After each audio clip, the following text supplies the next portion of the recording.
Welcome back to this channel of intense real-life style stories.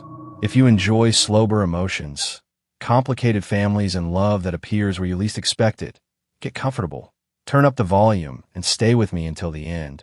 And if this story connects with you, remember to like, comment, and subscribe. My name is Ethan. I'm 26 years old, and I live alone in a small rented house on the edge of a quiet town called Ridgeview, a place where the streets go silent after 8 at night. The air smells like pine, even in summer, and the only real noise is the occasional truck rumbling past on its way toward the mountains. I work at a bike repair shop a few blocks from the center of town. Nothing fancy, just a narrow place with a rolling metal door, a couple of workbenches, and an old radio that only seems to pick up a handful of stations. I kind of like it that way. The work is simple and honest. You see a problem, you fix it, and when a customer rides away with a smooth chain and a relaxed smile, you know you did something right. Directly across from my house lives my neighbor, Elena. She's in her mid-30s, maybe 35 or 36. I never asked exactly. She moved in a little after I did, about 3 years ago.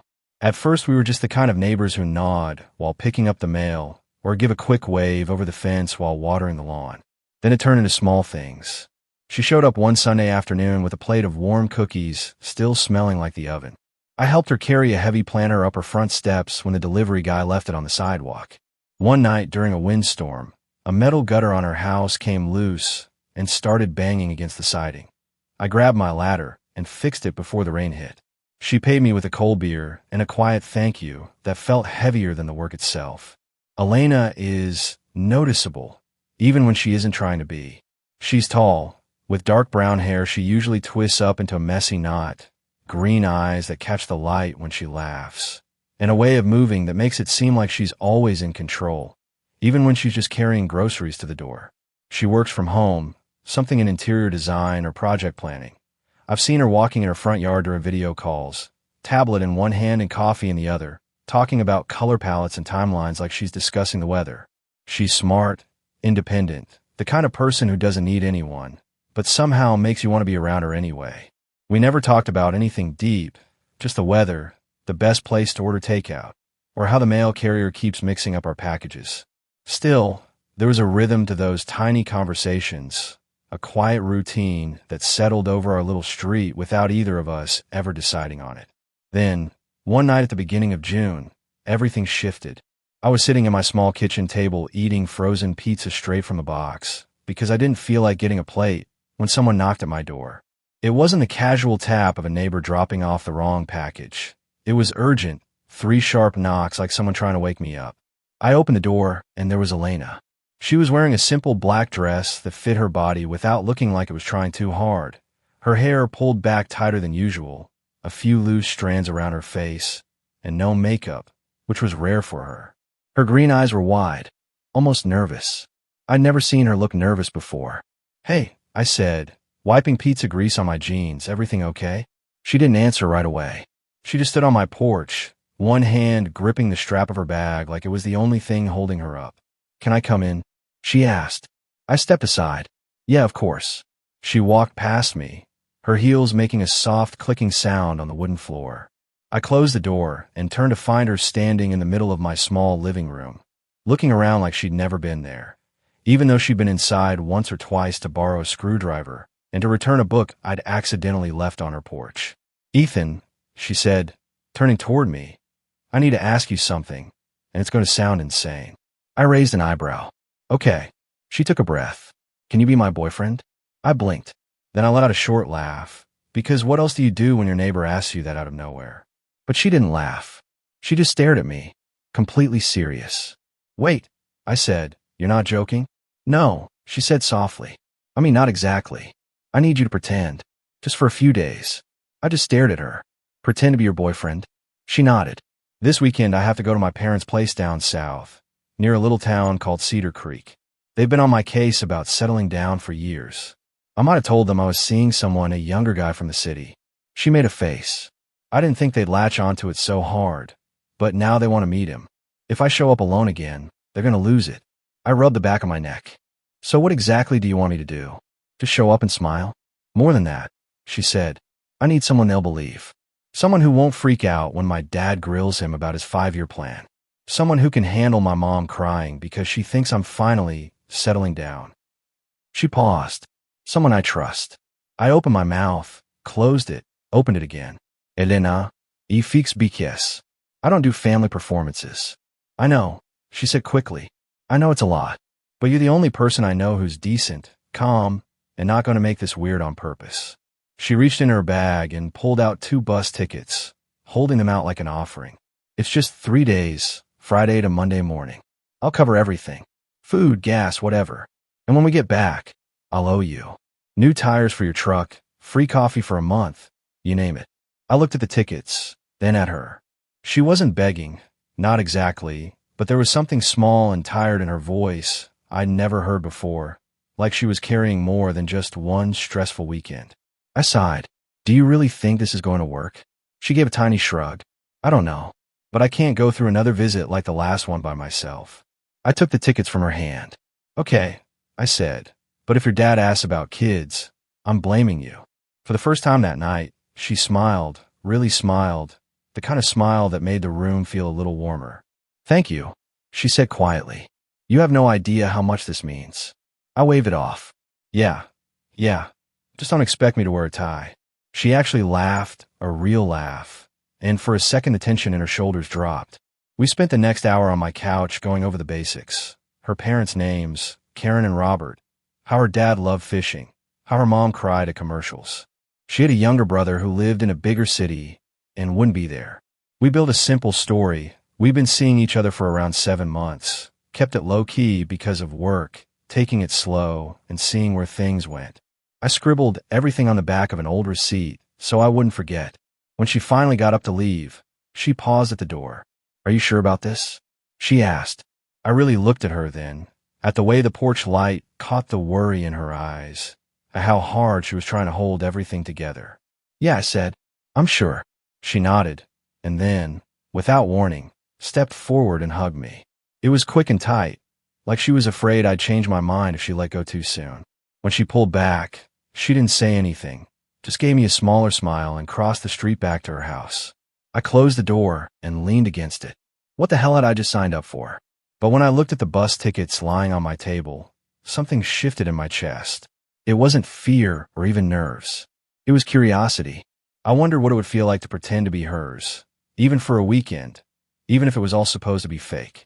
The bus ride south felt longer than the 5 hours printed on the ticket. We left Ridgeview just after lunch. The pale blue sky slowly turned golden as we rolled past dry fields and thicker forests on the way toward Cedar Creek. Elena sat by the window, headphones in, but no music playing. Every few minutes she'd check her phone, then looked at me, then back at the blur of trees. I pretended to read an old magazine I grabbed at the station, but mostly I watched her reflection in the glass. She had changed since that night on my porch, not in some dramatic way, but in little details. Her nails were bitten down. She kept twisting a thin silver ring on her right hand. When the bus hit a bump, she didn't flinch. She just closed her eyes like she was bracing for more than the road. I nudged her lightly with my elbow. You okay? She pulled one earbud out. Yeah, just rehearsing. Rehearsing what? I asked. How not to screw this up? She gave a tense smile. My mom is going to cry the second she sees you. My dad is going to ask if I've taught you how to skin a deer. And I'm going to forget every detail we made up. I laughed under my breath. We've got this. 7 months, kept it private. Work kept us busy. That's the story. She nodded, but her eyes drifted back to the window. The bus dropped us at a small station just outside town. Karen, her mom, was already waiting in a silver SUV with the hazard lights blinking. She was short, with the same green eyes as Elena, and a hug that nearly knocked the air out of me. Oh, honey, she said, squeezing Elena so hard I heard a tiny gasp. And you must be Ethan. She let go of her daughter and turned to me, arms already open. I barely had time to set down my backpack before I got pulled into the same crushing hug. Hi, ma'am. Karen. I corrected myself when she pulled back and gave me a playful look. None of that ma'am stuff, she said. You're family now. I glanced at Elena. She mouthed, told you. The drive to the house was 20 minutes of Karen talking nonstop about the garden, the neighbor's new baby, and a church potluck happening Sunday. Elena sat in the back with me, her hand resting on the seat between us.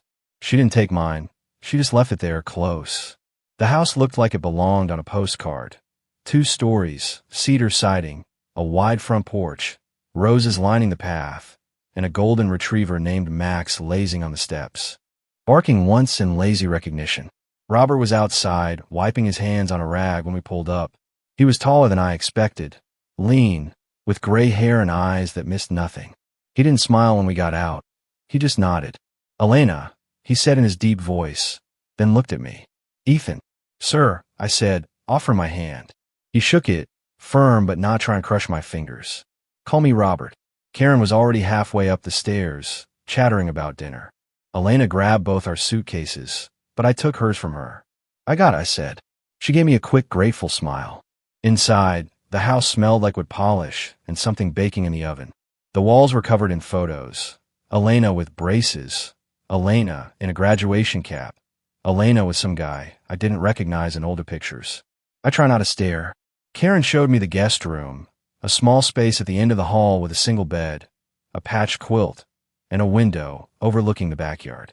Elena's room was right next door. I could hear her unpacking through the wall. "Dinner in an hour," Karen called. "Robert will give you the tour." The tour was short. Robert walked me around the yard, pointed out the shed where he kept his tools, and showed me the patch where the rose bushes had been dying until Elena sent them some fancy fertilizer. He didn't say much, just, "She looks out for us. Always has." I nodded. "She's good at taking care of people." He looked at me. "You too serious?" I opened my mouth, then closed it. The lie we'd practiced suddenly felt heavy. "We're figuring it out," I said carefully. He grunted. "Fair enough."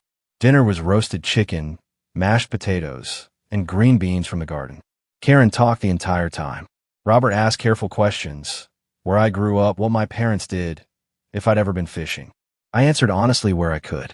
When he asked about my job, I told him about the shop, about a kid who brought in a bike with a chain so rusty it snapped in my hand. Elena laughed, a real laugh, and for a second the whole table relaxed. Then Robert leaned back, fork paused halfway. "So," he said, "when's the wedding?" Karen gasped.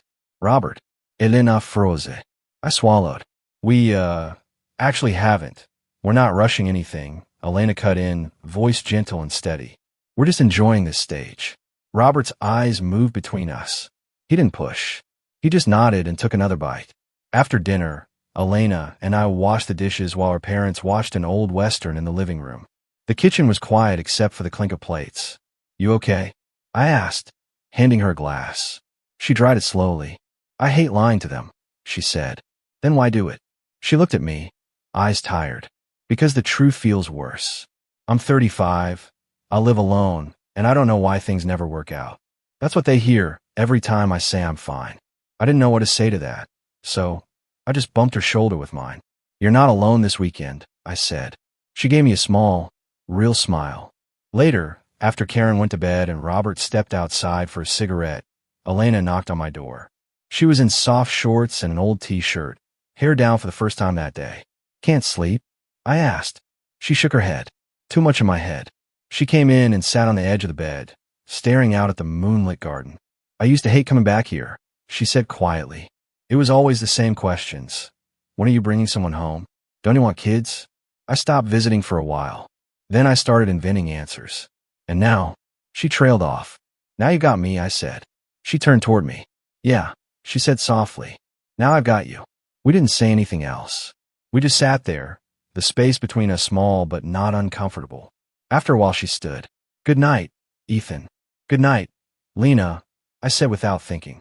She paused at the door and smiled. "Thanks for not making this weird." I grinned. "Too late for that." She laughed quietly and left. I lay back on the bed, staring at the ceiling, listening to the soft tick of a clock downstairs and the occasional creak of old wood. I should have been nervous, rehearsing our cover story, but the only thing I could think about was the way she had said my name, like it meant something. The next morning smelled like coffee and bacon. I woke to sunlight cutting through the curtains and Max's wet nose nudging my hand under the door. Downstairs, Karen was at the stove humming along to the radio, flipping pancakes. Elena sat at the table in a loose sweater, hair still damp from the shower, scrolling her phone with one hand and holding a mug with the other. "Morning," I said, rubbing the back of my neck. She looked up and smiled easily, like we'd done this 100 times. Sleep okay? Better than on the bus, I said. Karen turned with a spatula in hand. There's my future son-in-law. See, eat. We got a big day. Elena's eyes went wide. Mom. What? Karen said. The summer fair is today. Everyone in town will be there. You two are going. Robert walked in with a newspaper tucked under his arm. He didn't say anything, just poured himself coffee and leaned against the counter, watching. I took the seat next to Elena. Our knees touched under the table. She didn't move away. After breakfast, Karen practically pushed us toward the stairs. Put on something nice and bring back caramel popcorn, she called. The fair was 10 minutes away, set up in a field behind an old community hall. There were booths selling homemade jam, carved wooden spoons, and quilts thick enough to sleep under. Kids ran everywhere with cotton candy, and a small band played upbeat music on a makeshift stage. It was the kind of small-town chaos that felt warm instead of overwhelming. Elena slipped her arm through mine as we walked in. For show, she whispered, but her fingers stayed wrapped around my elbow. We wandered between stalls. She bought lemonade. I somehow won her a stuffed bear at a ring toss game. Pure luck, but she hugged it like I made it myself. When we reached the Ferris wheel, she hesitated. You scare of heights. I teased. No, she said. I just don't like being stuck. I bought 2 tickets anyway. At the top, the ride stopped. The town spread out below us, church steeple, rooftops, and a river catching the light. She leaned against me, just a little. This is nice, she said. Yeah, I answered. It is. When we climbed off, Robert was waiting near the exit, arms folded. He didn't smile. Walk with me, he said. Elena started to follow, but he shook his head. Just Ethan. We ended up near the livestock pens, the air thick with hay and the smell of animals. Robert lit a cigarette, then held the pack toward me. I shook my head. You seem like a good kid, he said finally, but I've seen good men break my daughter's heart. I swallowed. I'm not trying to hurt her. I know what trying looks like, he said. The question is what happens when you stop trying. I didn't have a good answer. He took a drag. She doesn't bring people home anymore. Not after the last one. He thought he was the one. He wasn't. Left her picking up the pieces for a year. You know what that does to a father? I met his eyes. Yeah, I said quietly. I think I do. He nodded once. Then you know I'm watching. He didn't say it like a threat, just a fact. Back at the house, the afternoon blurred into evening. Karen made lasagna. Robert opened a bottle of red wine. Conversation stayed light until it didn't. We were halfway through dessert when Robert set down his fork. So, he said, staring straight at us, wedding plans. Karen smacked his arm. Robert. Elena nearly choked on her drink. I coughed, almost inhaling a piece of pasta. We're, not there yet, Elena said quickly. We're just taking our time. Robert raised an eyebrow. Taking it slow is fine, but this house has ears and walls, he said. The guest room has a loose floorboard I've been meaning to fix. Thought I'd do it tomorrow. Which means tonight, you two will use Elena's room. Easier that way. Karen gasped. You can't just... They're adults, he said simply. Elena's face went bright red. I was pretty sure mine did too. After dinner, we cleared the table in silence. In the hallway, Elena grabbed my wrist. I'm so sorry, she whispered. He usually isn't. This is insane. It's okay, I said. We'll survive. Her room was small but cozy, with a double bed, a dresser, and a window overlooking the roses. She pulled an extra blanket and pillow from the closet. I'll take the floor, I said automatically. We're adults, remember? She said, trying to joke, but her voice shook a little. We changed in the bathroom one by one. When I came back in a t-shirt and shorts, she was already under the covers, wearing an oversized college shirt, hair loose around her shoulders. The lamp cast a soft, warm glow across the room. I slid into the other side of the bed. The mattress dipped. We lay there on our sides, backs turned toward each other, no more than a foot of space between us that felt like a canyon. Minutes passed. Maybe an hour. You awake? She whispered. Yeah. This is ridiculous, she said. A little, I replied. She rolled over. I could feel her breath on the back of my neck. I used to share this bed with my ex, she said quietly. He'd sneak in through the window when we were younger. We thought we were clever. I turned to face her. Our noses were only a few inches apart. What happened? I asked. He wanted something else. Big city. Parties. Freedom. I wanted this. She motioned vaguely to the room, the house, the life. He wanted to run. I wanted roots. Now I don't even know what I want. I just know I'm tired of pretending I don't need anyone. I reached up and gently brushed a strand of hair from her face. She didn't pull away. You're not pretending tonight, I said. She closed her eyes. I know. We didn't kiss. We didn't push it. We just fell asleep facing each other, our breathing slowly matching, the space between us shrinking with every exhale. Outside, the roses whispered in the breeze. Inside, for the first time all weekend, neither of us was acting. The house woke up before we did the next day. I heard Karen in the kitchen, pans clattering, and Max's nails clicking on the hardwood. Elena was already awake, sitting on the edge of the bed with her knees pulled up, hair messy, sunlight painting warm lines across her bare legs. Morning, I said, my voice rough. She turned, eyes soft. Hey. No awkwardness, no rush to explain the night before, just a quiet understanding that something had shifted. We dressed in silence, me in the bathroom, her at the small closet. When I came out, she was brushing her teeth at the sink, foam at the corner of her mouth. She caught me staring in the mirror and smiled around the toothbrush. I smiled back. Downstairs, Karen had made a mountain of pancakes. Robert was at the table with his coffee and newspaper. He glanced up as we walked in together. Sleep well? He asked. Under the table, Elena's hand brushed mine. Better than I have in years, she answered. The day was ours. Karen had a church event. Robert was going to fix a neighbor's tractor. They left us with a short list. Weed the roses, check the mail, water the tomatoes. Simple tasks that somehow felt strangely intimate. We started in the garden. The air was warm and smelled like earth and petals. Elena handed me a pair of gloves, her fingers touching mine as I took them. You any good at this? She asked, kneeling by the rose bushes. I kill houseplants, I said, but I can follow directions. She laughed. She showed me how to trim off the dead blooms without hurting the new buds. We worked side by side, the sun climbing higher, sweat beading on our skin. Every now and then, our arms brushed. Neither of us stepped away. At one point, she sat back on her heels, wiping her forehead with the back of her wrist. Do you ever think about staying? She asked. In a place like this? I looked at the house, the garden, the quiet street beyond. Sometimes, I admitted. But Ridgeview's home. She nodded, staring at the soil. Home is a weird word, isn't it? I left this place to find something bigger, and now I keep coming back to remember what I walked away from. I set down the clippers. What do you want, Elena? Really? She stayed quiet for a long moment.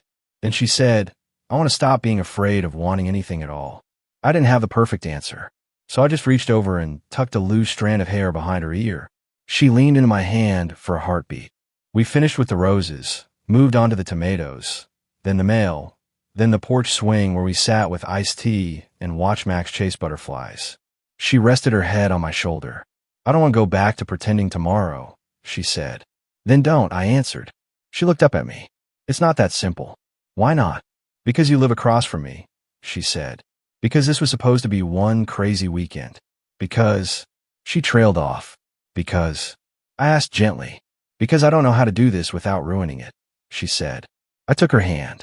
We're already ruining it, I said, in the best possible way. She laughed, really laughed, and something broke loose between us.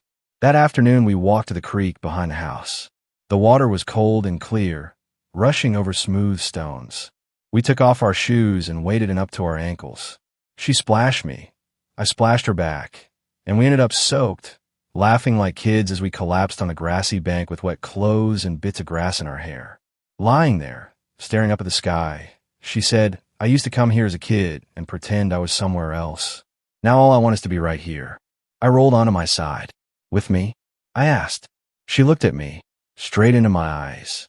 Yeah, she said. With you. I kissed her then, not carefully, not testing, just finally. Her lips were warm and tasted like lemon and sugar from the fair lemonade. She kissed me back like she'd been holding it in for years. When we pulled apart, she rested her forehead against mine. This is real, she whispered. I know, I said. We didn't talk about what came next. We didn't need to. The rest of the day became a string of small moments. Her fingers laced through mine while we did the dishes, my hand resting on the small of her back as we carried laundry upstairs, the way she looked at me across the table when Karen asked if we wanted seconds. Robert watched us all evening. He didn't say much, but once, when he thought no one was looking, I caught the faintest hint of a smile.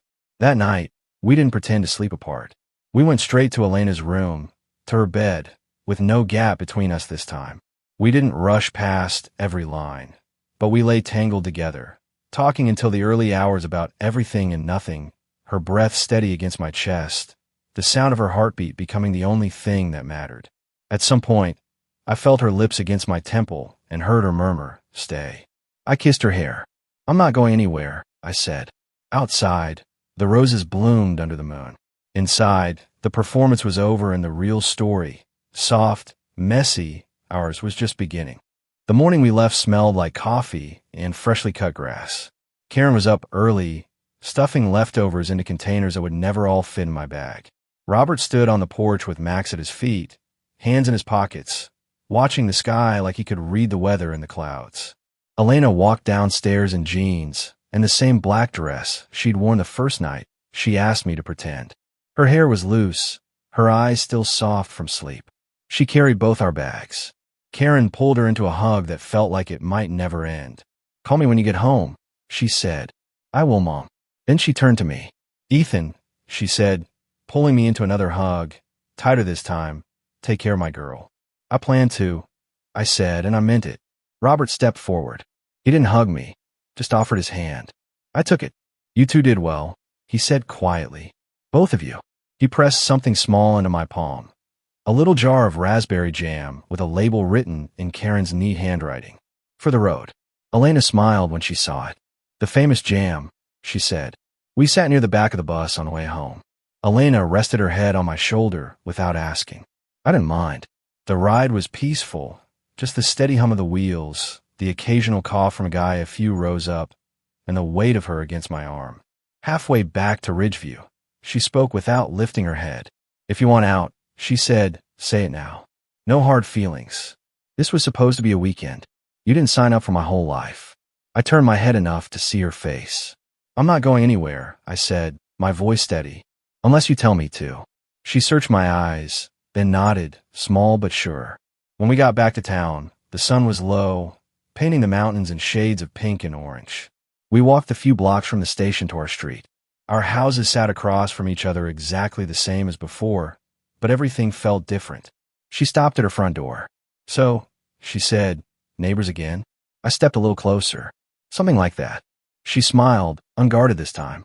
"Come over tonight," she said. "I make a mean lasagna. Only if I can bring the wine," I replied. "Deal." That evening I stood on her porch with a cheap bottle of red and a heartbeat that wouldn't slow down. She opened the door wearing an apron, a smudge of flour on her cheek, and grabbed me by the front of my shirt, pulling me inside. We didn't talk about labels. We didn't talk about moving in or meeting friends or what to tell people. We just cooked, ate, laughed when the sauce splattered, and washed dishes side by side, her hip bumping mine every time she reached for a towel. Later, we sat on her couch, my arm around her, her legs draped across my lap, watching some old movie neither of us really cared about. At one point, she looked up at me. "This is weird," she said. "Good weird?" I asked. She smiled. "The best kind." Weeks turned into months. I kept fixing bikes. She kept designing rooms. But now my truck sat in her driveway more than in mine. Her coffee mug lived on my counter. Max's leash hung by my door because he liked my backyard better. We took the jam jar to the park one afternoon, ate it straight with spoons on a blanket, laughing when it stained our fingers red. One Sunday, Karen called. Elena put her on speaker. "You two coming to the autumn festival?" Karen asked. Elena glanced at me. I nodded. "We'll be there," she said.